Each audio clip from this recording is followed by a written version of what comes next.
Hello everyone, আমি কাকলি চলে এলাম নতুন একটা ব্লগ নিয়ে। আমার নতুন ব্লগে সকলকে স্বাগত। সকলে নিশ্চয়ই খুব ভালো আছেন এবং সুস্থ আছেন, আর আপনাদের আশীর্বাদে আমিও অনেক অনেক ভালো আছি। আজকে যেহেতু রবিবার, সেই জন্য আজকে সকালবেলাটা একটু অন্যরকম টিফিন করেছিলাম। তোমরা আমার আগের ব্লগেই দেখেছো। সেটা হচ্ছে আজকে মেথির লুচি বানিয়ে নিয়েছিলাম, তার সাথে একটু আলুর তরকারি।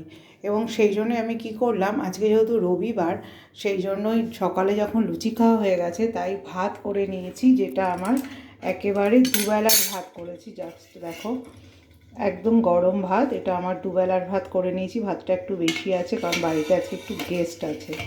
কারণ ওবেলায় আমার কিছু রান্না করতে ইচ্ছা করে না ছুটির দিনে, কারণ ওবেলাটা শুধু আমি একটু ল্যাদ খেয়েই কাটাই, কারণ একটা দিন ছুটি।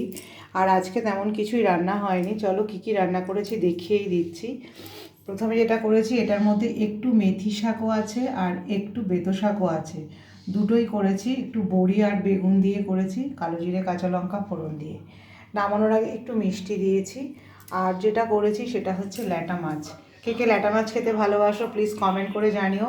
আমার শীতকালে এই মাছটা ভীষণ ভালো লাগে, বিশেষ করে এই যে আমি করেছি ফুলকপি, আলু, ধনেপাতা আর বড়ি দিয়ে।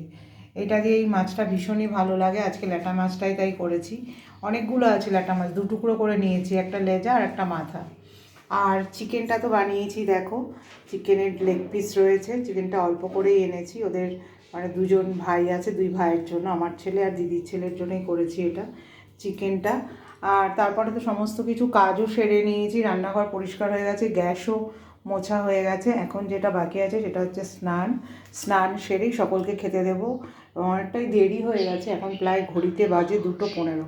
চলো তাহলে আজকের ব্লগটা এখানেই শেষ করছি। Tata, bye bye.